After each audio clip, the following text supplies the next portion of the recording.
Thank you for tuning in to the Realities Podcast. Realities Podcast is a blog term podcast about the realities of life, what's trending, being a mom and a wife, family, career, and everything in between. I hope you enjoy this next episode, but please make sure that you follow us on Instagram at Realities, and that is RAIALITIES. Let us know what you think about this next episode. Enjoy. Happy Mimosa Day! Is it live? Oh, yes, it is. I couldn't see it, sorry. Happy Mimosa Day, everybody, and welcome back to the Realities Podcast. I have a guest co host today. As you see, G is not with me today, but I have my good friend MJ that stepped in and is going to hold it down for us today. Say hi, MJ. Hello, everyone. So, we're still celebrating moms this month. Happy anniversary to us. We have successfully completed 1 year of the podcast. Yay to us. And this is going into our second year. So, we're doing things a little different, hence why we're going live on a Sunday. Changes. Also, as you see, we're live at Big Dog Studios and Management with King Beast Productions on the production side, behind the scenes. So make sure that you guys go follow Big Dog Studios and Management on Instagram. Make sure you follow King Beast Productions on Instagram. They'll be tagged in all of our posts. So make sure if you have any needs that you hit them up. So like I said, it is Mimosa Day. And I have my mimosa. I have a Mum Napa Brute with some orange juice and some pineapple juice and some I didn't prepare a mimosa yet. Not yet, but hers is coming. All right. So let's get started. So this month, like I said, we're going to continue with everything mother. It's still Mother's Month, not Mother's Day. We're still celebrating for the whole month. And so we're going to talk about our mothering stories, talk about our moms, and just some sayings that our moms say. And I want to see if you guys know what it means if your mama says something. So let's start with that, and let's see if anyone has joined us yet. So we'll see when people join us, they can join in and they can participate in our live. I'm just going on live as I always do, and I'm sending to let people know that we are live so that they can jump in if they choose to. Hopefully they will. Ignore it if you got it, MJ. So I just sent it to everybody. All right, let's see. It was funny because it popped up, hey, Realities is live. I'm like, oh. Okay. So let's see. I'm gonna ask you, MJ, if you know some of these. So if your mom says, "Hey Ashley, hey Deb, hey Shonda." So just to reiterate what we're doing this week, we are celebrating moms still for the month of May. And we're about to just play a little, if your mom said this, what does it really mean, with my girl MJ. She's joining us as a guest co-host. Y'all will see G next week episode, but she's on her way to visit us at some point. So if your mom said maybe, what did that mean? That was no. That was no. That was a no. And do not ask again. That's true. That is true. Yeah.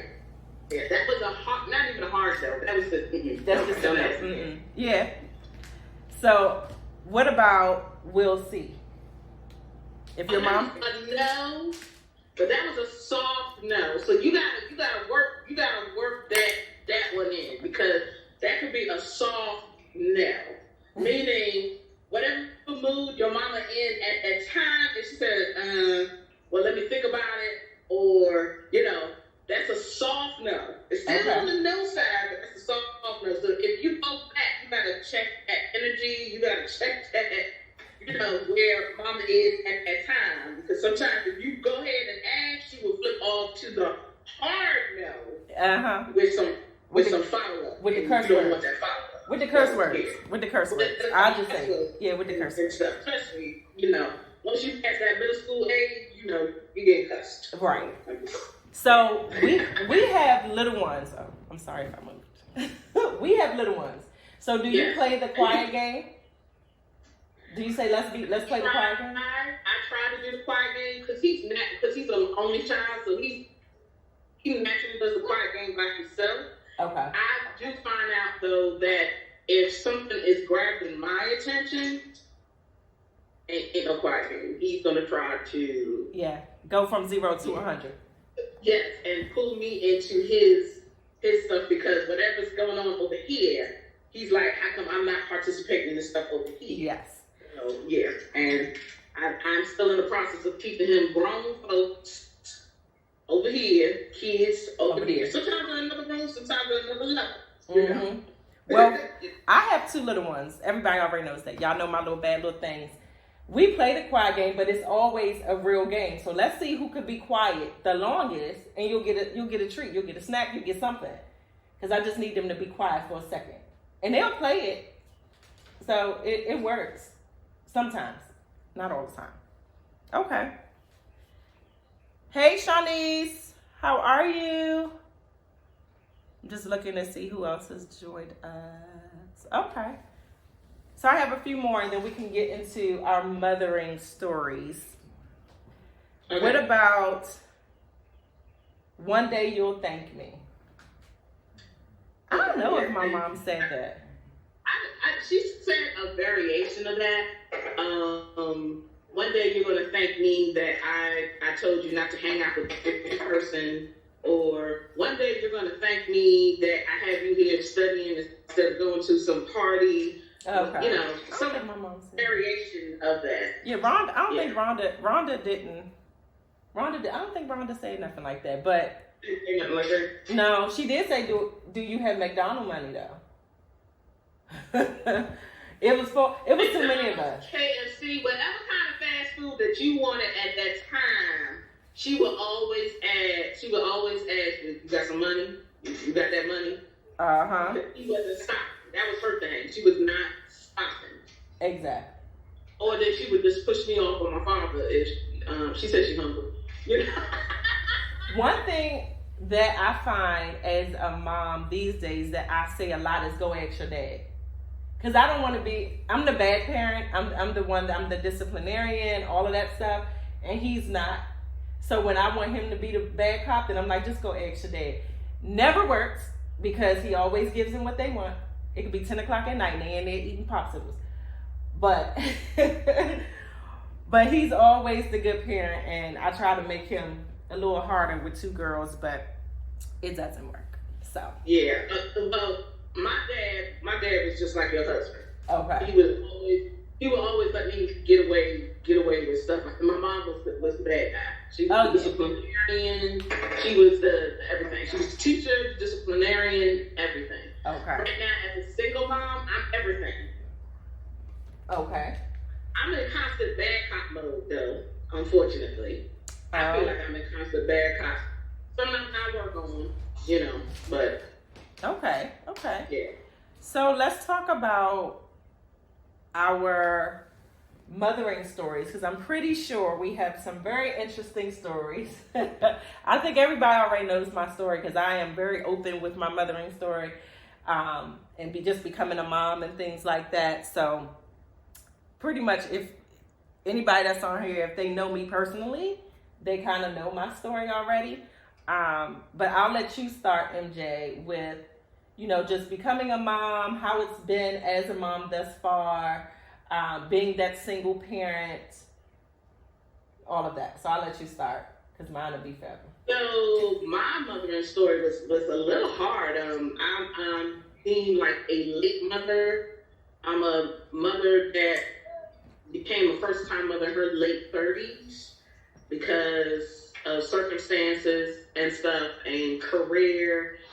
Earlier in my career, I was traveling a lot for work, so I just didn't I was not settling down until, I didn't settle down. I didn't up and get married until I was like 34, 35.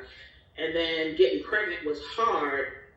Black women issues, between fibroids and endometriosis. I mean, I didn't have that, but I had the fibroids really bad and all that kind of stuff. So for me to get pregnant and to become a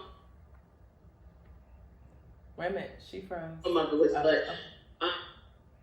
Go ahead. I froze up. You're not frozen anymore. I can see you. I can hear you.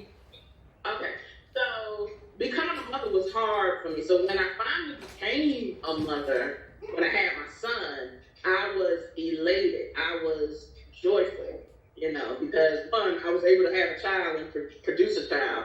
And although I had him early, I loved it. Now, there's a lot of stuff that they don't tell you about newborns. They don't tell you nothing. They tell you nothing.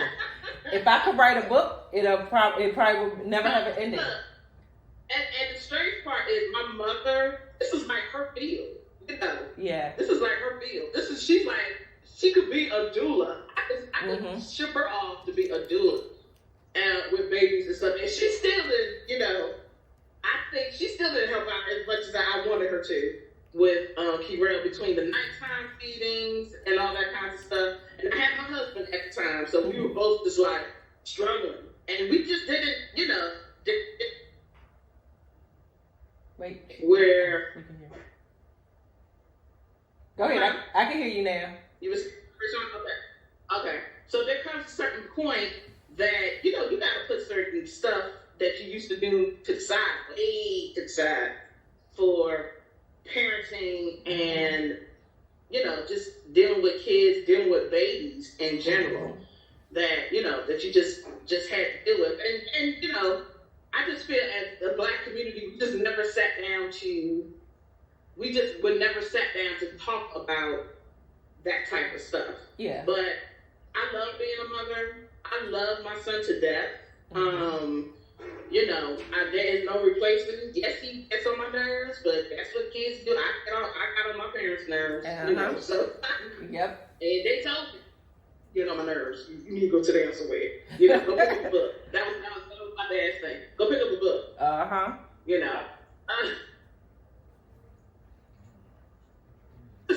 Girl, and I was quite talkative. Sometimes. If I had questions, I would talk. But I just love being a mother. I know all the mothers out there love being mothers. I know there's some that, some of them don't. But for the most part, I know all mothers out there love their babies, love them to death. Can't replace them. Can't replace the personalities that they're growing into, especially when we both have little ones. And you just see the personalities coming through and stuff, and just trying to nurture and cherish that. It is wonderful being a mother. Awesome. So my mothering story is not different. I mean, all of us have a different story, but I have two girls. I honestly didn't think I was going to have no kids. I just like being the great auntie. I did. I liked being the auntie of the year. And I was good with that, being a part, being one of the second oldest to a zillion grandkids already. It was like, I don't really have to. But then as as I got older, it was like, well, what happens when you get old? It could sound bad, but my only thought was, when I get old, who's going to take care of me if I don't have no offspring? Because my siblings and I are close to the same age, and they ain't going to be thinking about me willing me in no chairs and stuff. They ain't going to be doing that. So I'm like, all right, I got to have kids, but I wanted boys. Like, I so just wanted boys. I wanted the roughness and go ahead and get dirty, and it's okay, and all of that stuff. But for whatever reason, hi, Shelly. Whatever reason, God said, nope, you're going to get these two girls that are going to stress you all the way out. Oh, okay. And I love them to death. Wouldn't replace them with nothing else, but I would not have no more. I can tell you that. I'm done. The two I have, and I would say the short version of it is natural birth was natural birth. Wow. Like, my natural birth was legit natural birth. Like, the first one was probably the longest. but the second one was the hardest. And I say the hardest because, well, it's guys in here. They had babies, so they should be all right. But the hardest part, I say, was because it was the natural with no medication. Oh my God. Yes. Girl. So when people be like, pain this, I'm like, you don't know no damn pain now. You don't know pain until you have a baby with no medication now. Yeah. But I'm surprised you don't have PSTD. I had PSTD. I got PSTD, PMS, PFP, whatever goddamn letters you want to name. I had cesareans because of the fact of the complications with my fibroids and stuff, and that was a nightmare in itself. Oh, wow. Cheaper. My second would be, I froze up again. Nope, I can hear you now. Okay. If ever we have another segment, my segment would always be like ignoring the Black woman, especially during like labor, and during that time, because I felt like, okay, am I supposed to be? I had a cesarean, and I felt that whole thing. Oh wow. So, especially my first one. Mm-hmm. My second one, I lost my daughter. I lost my daughter due to other complications. Mm-hmm. But, with my son Kirel, oh my God. And I'm still like, it's so bad that, you know how bad stuff is still stuck in your head, that you can still smell the situation, you can still feel it. Situation. Yep. That's how bad it was. 7 years later, yes, I still feel like I got that epidural back there because of how horrendous that whole thing was. So, yeah. I don't know. Don't take pregnancy lightly, girls. Not at all. I mean, some of them just like to be pregnant. To each his own, honey. I like being pregnant. I didn't like giving birth. Now that could go they can have that. Now I love being pregnant. It was all cute and I didn't really have to do nothing, and I could just be fat and get away with it, and you can't say nothing. I could park wherever I wanted to park, and you had to move so I could get by and all that stuff. So all of that was cute until it was time for the daggone child to come out. And then now, because mine are, I have a 7 and a 2-year-old, and I see me, it's me, just growing up again. However, I think I was calmer. If I had to ask, I think my mom would say I was calmer than they are. Mm-hmm. And I didn't have the little sassy mouth. Probably not as much. I'm pretty sure I did, but I didn't have the sassy mouth as the 7-year-old. Like, I'd be ready to 2-piece her, and I can't. So don't be trying to put me out there saying I be beating my kids, people now. I do beat my kids, but not like that. But I'm just making sure they're clear. And somebody better say, reality's over there. Child abuse and shit. No. Not abusing them now. But, to get into, growing up and stuff, we got our ass beat. Like, our parents legit beat our ass. And no problem. With no problem. And dare you. And dare you. Call anything in hand. Yeah. Okay? Call whoever you want to call, because you the one got to go. No child protective services and all that. You wouldn't even think about calling 911 on your parents and all that kind of stuff. People do that. And I was scared 911 was going to beat me. For that, but yes. No. But when you're wrong, you're wrong.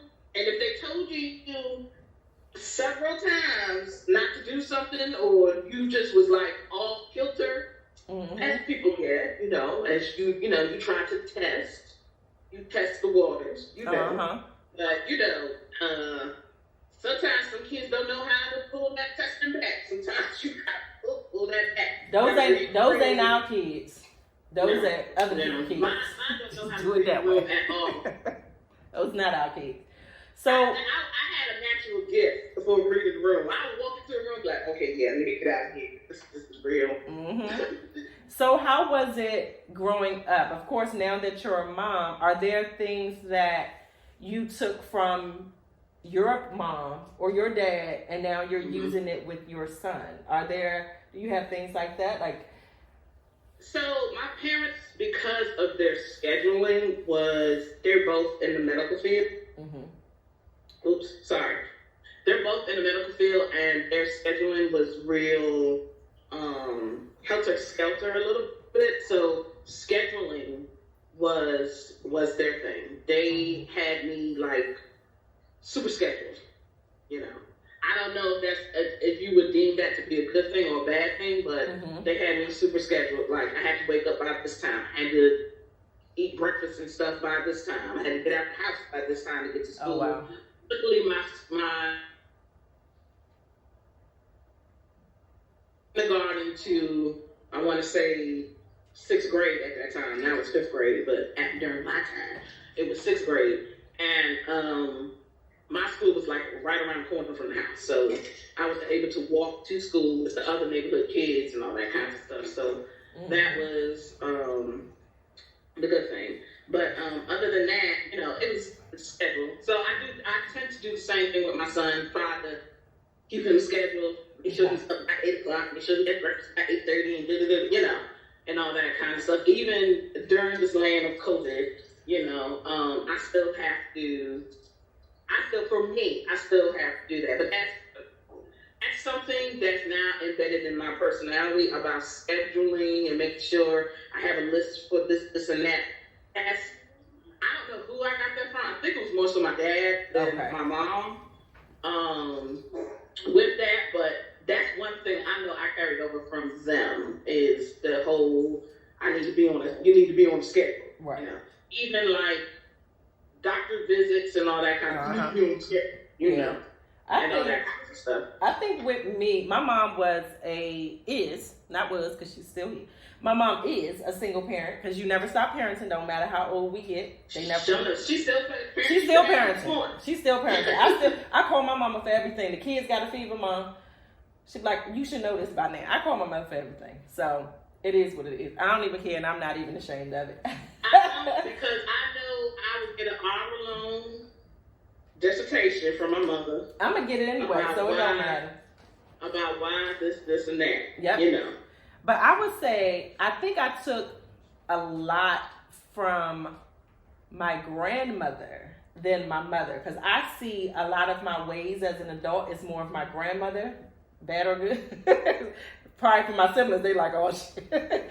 But I see that I took a lot more from my grandmother than my mother. Though my mother and my grandmother are very, very similar.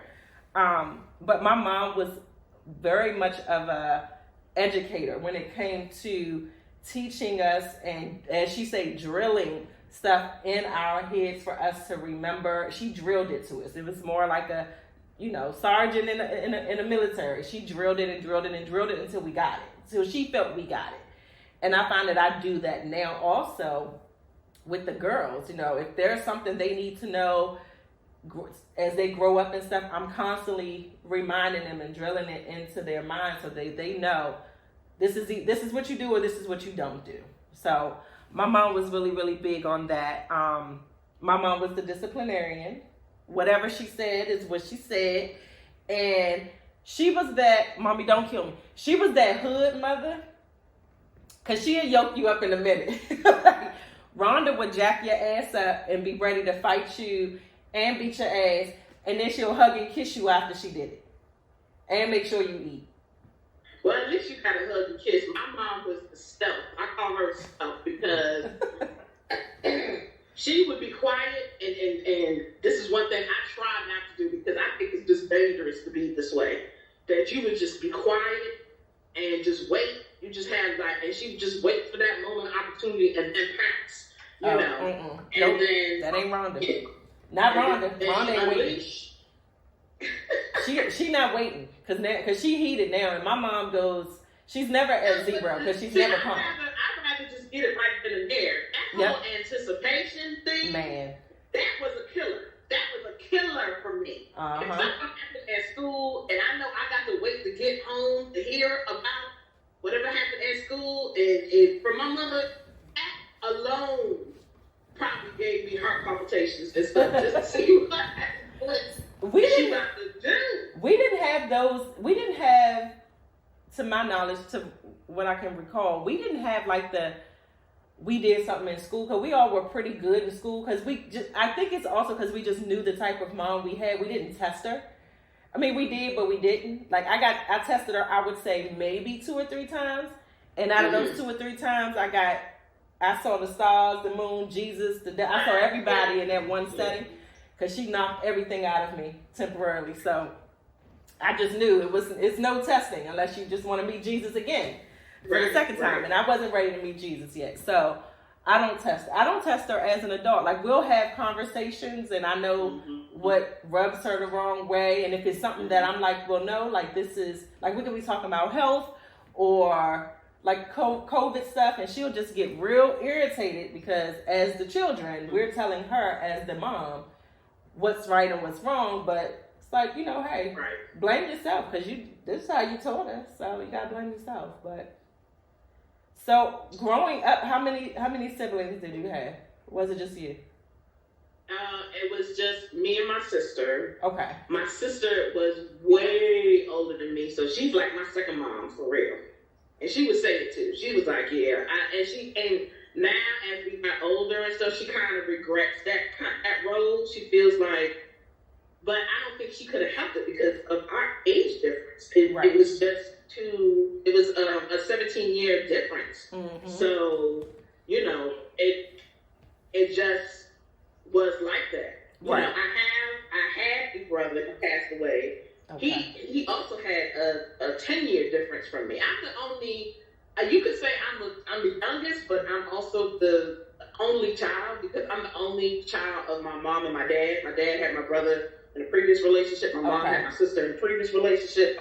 So I was the only one of them two. Okay. So that always caused a little bit of friction anyway because I'm the baby. Okay.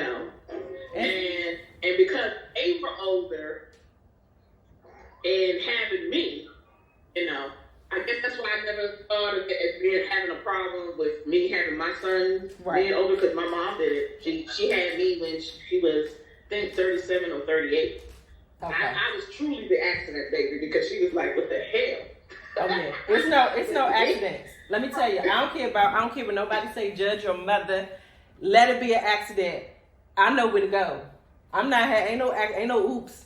It's gonna be a oops, but it's not coming out. It's going out, but just not in 10 months. I'm not having no more babies. Straight oops. I was straight oops. My mom was like, okay, so I'm not even done. But she told me she thought she was premenopausal. Oh my Lord.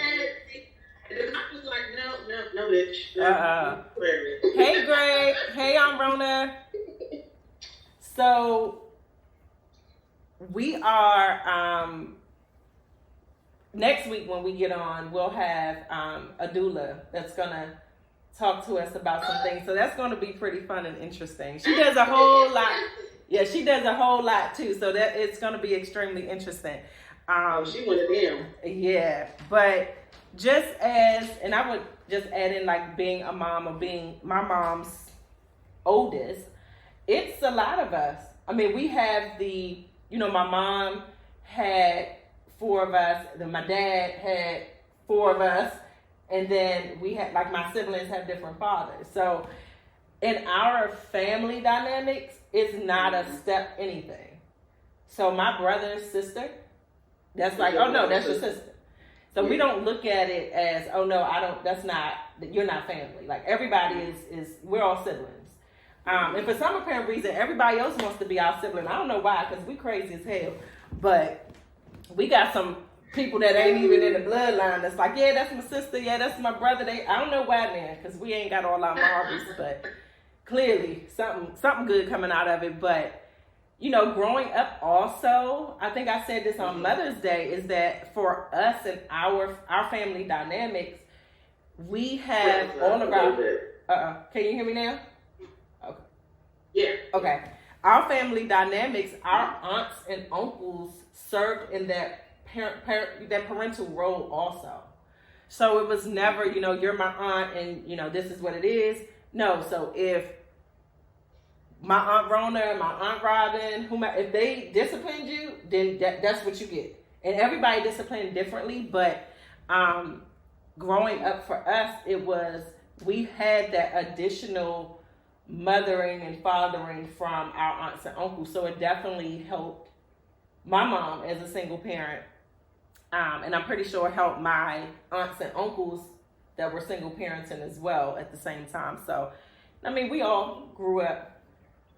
Well, I was about to say something that was probably going to get me banned off Instagram, so let me not say that. We grew up with a lot of us in the same house. We grew up with a lot of us. I got you. Yes. So, I mean, it was good and it was bad, but we're closer now.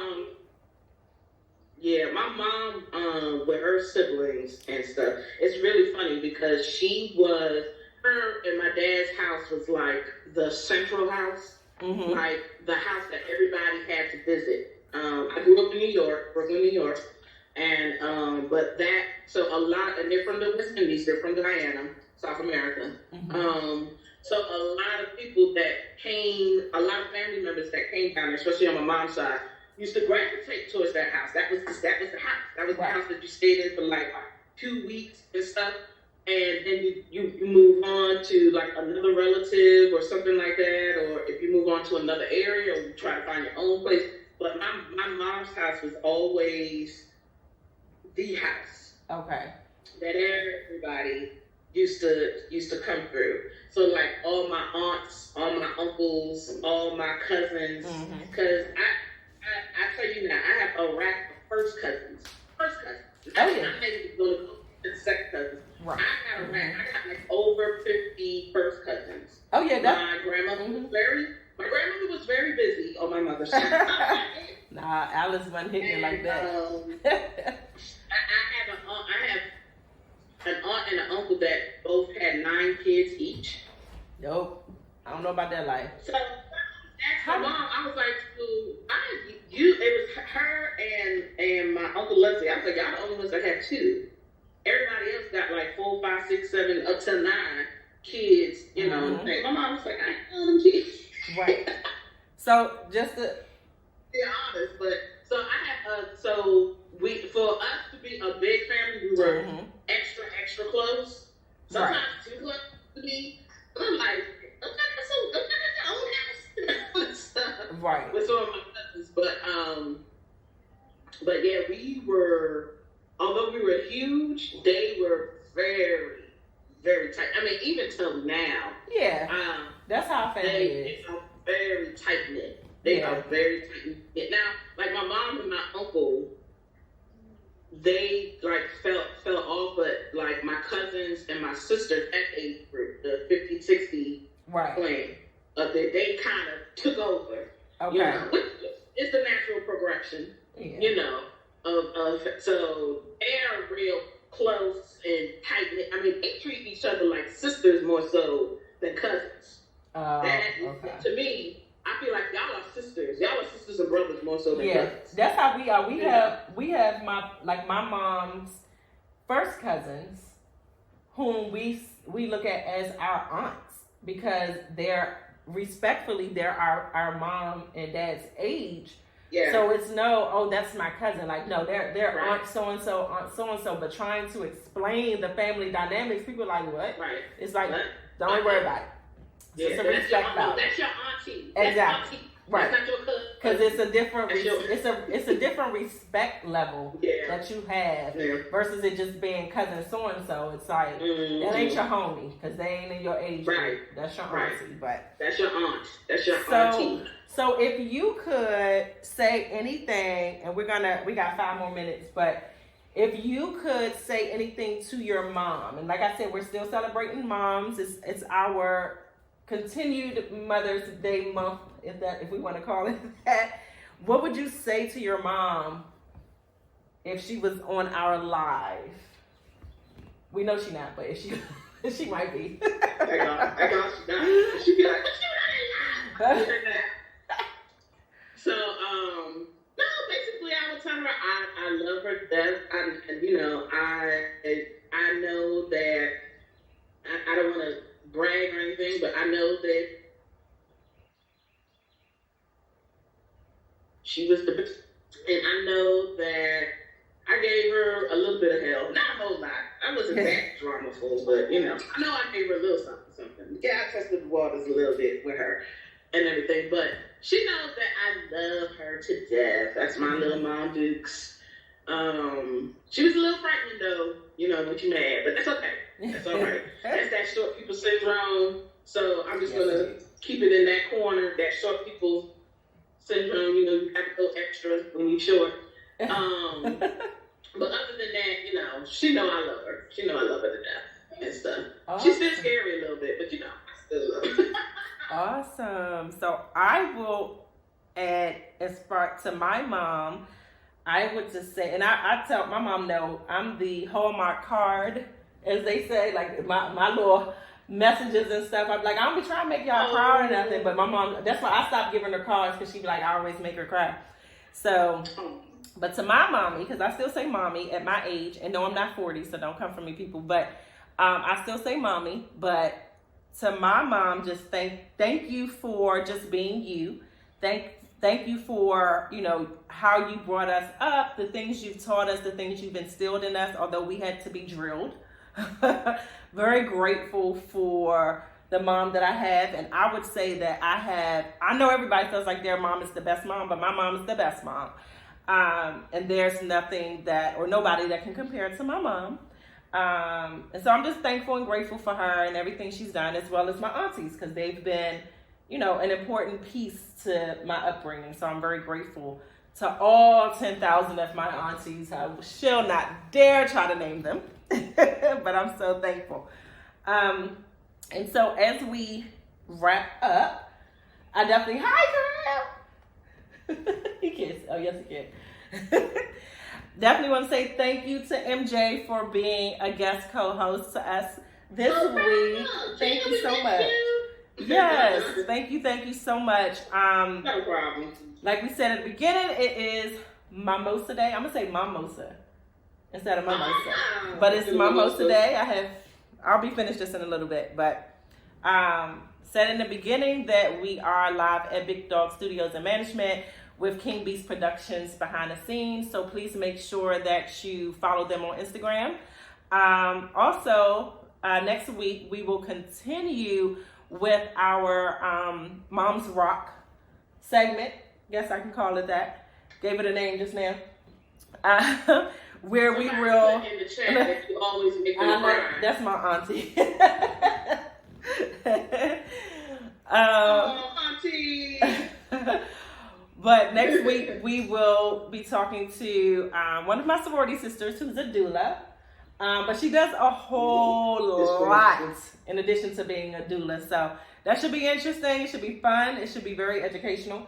So I'm looking forward to that. I'm definitely going to be tuning in for that one. Yes, indeed. So make sure that you guys note the change. We will, everything will drop on Sundays now for season 2. We're in season 2. Woo woo. And thank you guys for tuning in to us. Share with your friends, your friends' friends, your friends' friends' friends. And again, thank you, MJ, so much for joining today. I hope I did Gina proud.